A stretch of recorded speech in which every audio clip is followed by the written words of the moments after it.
Good morning बच्चों, कैसे हैं आप लोग। उम्मीद करता हूँ आप सभी लोग अच्छे होंगे।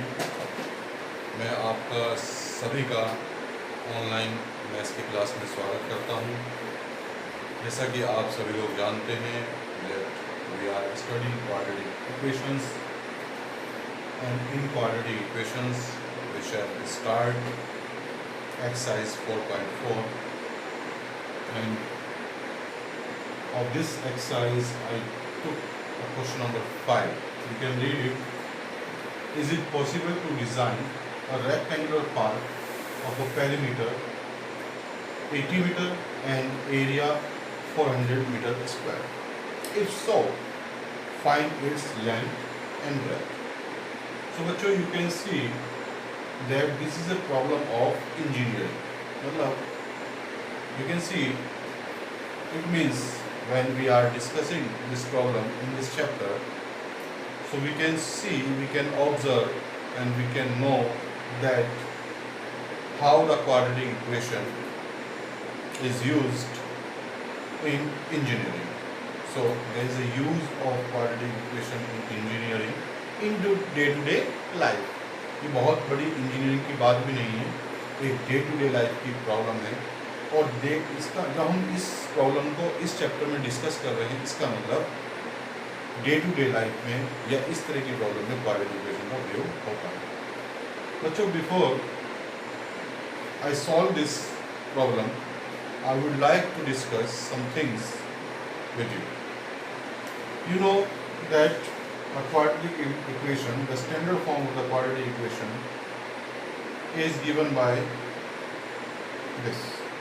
This is the standard form of quadratic equation. And earlier, before, in exercise 4.3, we discussed by Sridharacharya formula, the roots of this quadratic equation are minus b plus minus under root b square minus 4ac upon 2a. So here, this value b square minus 4ac is known as discriminant.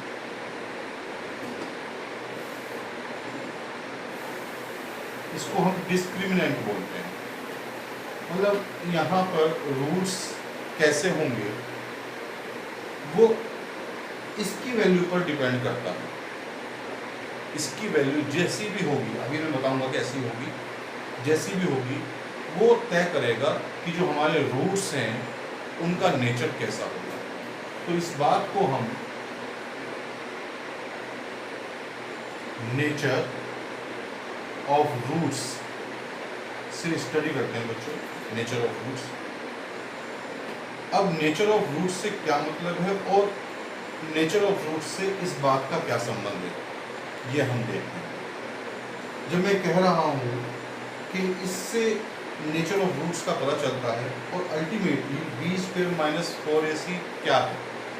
B square minus 4ac क्या है, एक number है, और numbers में भी हम जो 10th class में पढ़ रहे हैं वो है रियल नंबर्स। तो बी स्क्वायर माइनस 4ac बच्चों is ultimately a real number. और रियल नंबर तीन तरह से हो सकते हैं। रियल नंबर हो सकता है कि B square minus 4ac zero बन जाए, जीरो हो सकता है रियल नंबर। जब ये जीरो हो जाएगा बच्चों तो x इज इक्वल टू हमारा आ जाएगा माइनस बी अपॉन 2a। ये पार्ट तो गायब हो गया, जीरो हो गया।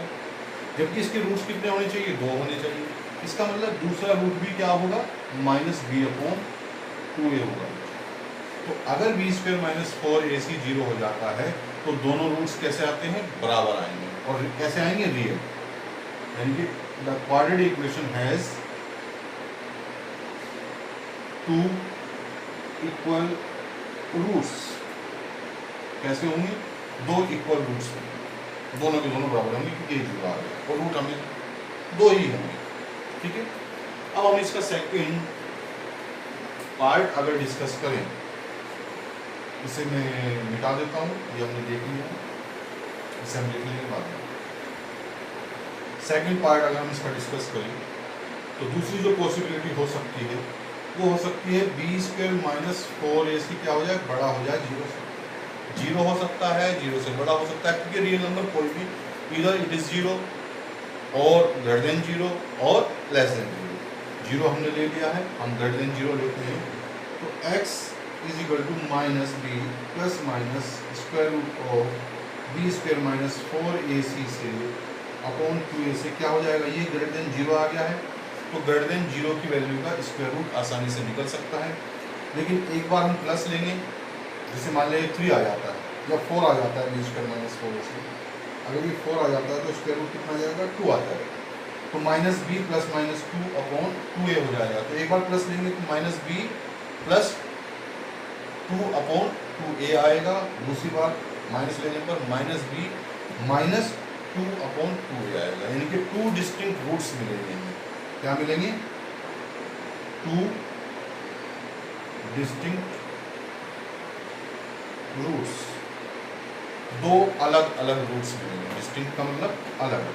तीसरा केस क्या हो सकता है, ये रब कर देता हूं मैं। तीसरा केस हो सकता है, अब तीसरी बात यही बची हमारे पास कि बी स्क्वायर माइनस 4ac जो है वो लेस देन 0 हो जाएगा। अब यहाँ पर ये सोचने की बात है, इस पर ही देखेंगे, जब B square minus 4ac less than 0 होगा तो इसका मतलब square root of B square minus 4ac जो होगा वो कुछ इस तरह से होगा, कोई क्वांटिटी ऐसे आएगी, मान लिया a आ जाएगा, यानी कि निगेटिव क्वांटिटी आ जाएगी स्क्वायर रूट में। और निगेटिव क्वांटिटी जब स्क्वायर रूट में आ जाती है बच्चों, एक्चुअल में ये जो वैल्यू है, ये वैल्यू क्या है, ये किसी का स्क्वायर है।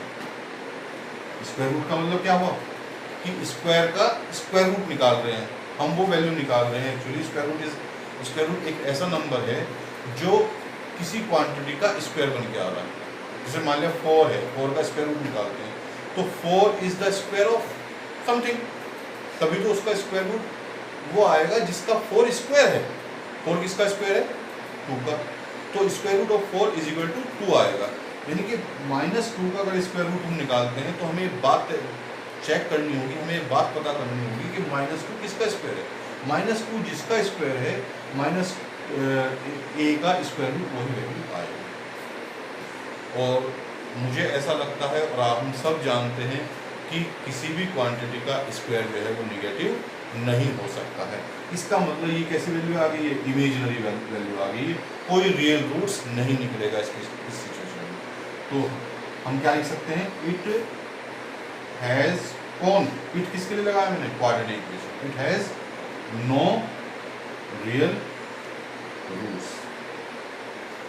तो बच्चों हमने 3 केस स्टडी किए, शुरू के 2 जो 2 केसेस हमने स्टडी किए, उन बोथ केसेस में कुछ वैल्यू निकल कर आती है, but in this third cases because of B square minus 4ac, किसकी वजह से B square minus 4ac becomes negative, so it has no real roots.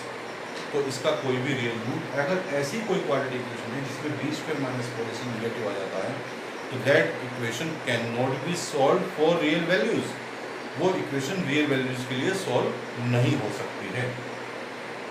अब ये जो मैंने बताया नेचुरल रूट्स, उसका हम इससे कैसे कनेक्शन बनाते हैं, अब ये देखिए। उसका कनेक्शन इससे ऐसे बनता है कि हम इस वर्ड प्रॉब्लम को से फॉर्म करेंगे एक क्वाड्रेटिक इक्वेशन, और हम पहले उसे सॉल्व करने से पहले हम क्या चेक करेंगे, बी स्क्वायर माइनस 4ac निकाल कर देखेंगे, जो कि डिस्क्रिमिनेंट है। मतलब हम डिस्क्रिमिनेंट निकाल कर देखेंगे, अगर हमारा डिस्क्रिमिनेंट लेस देन 0 आ गया तो हम आगे बढ़ेंगे ही नहीं, हम बस इतना कहकर पीछे हट जाएंगे, because B square minus 4ac is negative, so this equation can not have real values, और in other words we can say that this type of rectangular park can not be design. जब real value नहीं है, इसका मतलब rectangular park बन ही नहीं सकता है। जरूरी नहीं हम हर कंस्ट्रक्शन पॉसिबल ही हो, कभी कभी कोई कंस्ट्रक्शन नहीं बनता है, तो डिस्क्रिमिनेंट हमारा उसमें रोल प्ले करता है, whether this situation can exist और नॉट। ठीक है बच्चों, मुझे लगता है आप लोगों को समझ में आ गया होगा। अब हम फटाक से ये क्वेश्चन को सॉल्व करते हैं with the help of this. तो बच्चों जो दिया हुआ है, हमें पेरीमीटर दी हुई है और हमें क्या गिवन है, एरिया गिवन है। तो पेरीमीटर हम जानते हैं क्या होता है, यह पेरीमीटर रेक्टेंगल की पेरीमीटर की बात कर रहा हूँ, लिख नहीं रहा हूँ, लेकिन आप जानते हैं रेक्टेंगल की पेरीमीटर जो हमें 80 दी हुई है। तो 2 इंटू एल प्लस बी हम मान सकते हैं इजिकल टू 80 हो जाएगा। तो यहाँ से एल प्लस बी हमारा आ जाएगा 40। मान लेते हैं ब्रैकेट हमारी जो है वो x है, तो l plus X is equal to 40 आ जाएगा। यहाँ से l इजिकल टू आ जाएगा 40 माइनस एक्स। ठीक है, अगर ब्रैकेट को मैंने x माना, मैंने लेट नहीं लिखा, लेट की लैंग्वेज आप लोग याद रखें, हम लेट कर लेते हैं, let the breadth of the rectangular part B B X या बी ए जो भी आपको रखना है। तो लेंथ आ गई है हमारे पास 40 माइनस एक्स और ब्रेथ को हमने x माना है। सेकंड जो हमें पैरामीटर गिवन है अकॉर्डिंग टू क्वेश्चन से वो एरिया है। एरिया किसका है बच्चों, लिख नहीं रहा हूँ, अंडरस्टूड। एरिया भी हमारा रेक्टेंगल का है। तो एरिया के हिसाब से जो हमारा फॉर्मूला बनेगा L into B that is 400 और एल हमारे पास आ गया है 40 माइनस एक्स और बी हमने माना है एक्स, तो ये भी हमारा 400 आ जाता है। इसे हम थोड़ा देखते हैं, तो ये आ जाएगा हमारा minus x square plus 40x और इजिकल टू 400। मैंने तुम्हें बताया बच्चों कि जब भी पहली वैल्यू जो कि स्टैंडर्ड फॉर्म की एक्स स्क्वायर होती है वो निगेटिव आता है, तो हम दूसरी तरफ ले जाते हैं या माइनस से मल्टीप्लाई कर देते हैं। जब उधर ले जाएंगे तो it becomes X square minus 40x plus 400 is equal to 0। अब ये हमारी क्वाड्रेटिक इक्वेशन बनी। हम इसे सोल्व करने लगे और पता चला वो सोल्व ना हो, तो उससे पहले हम क्या कर लें, बी स्क्वायर माइनस 4ac निकाल लेते हैं। तो यहाँ पर अगर हम देखें a कितना है हमारा, a हमारा है 1, b हमारा है माइनस 40 और c हमारा है 400। तो मैं अगर निकालता हूँ b स्क्वायर माइनस 4ac तो मेरा निकल कर आता है b स्क्वायर कितना हो जाएगा, माइनस 40 का हम स्क्वायर करेंगे 1600 माइनस 4 इंटू ए है 1 और c है हमारा 40। तो ये आ गया 1600 माइनस 1600 विच गिव्स 0। इसका मतलब हमारा B square minus 4ac that is discriminant कितना आ गया है, 0 आ गया।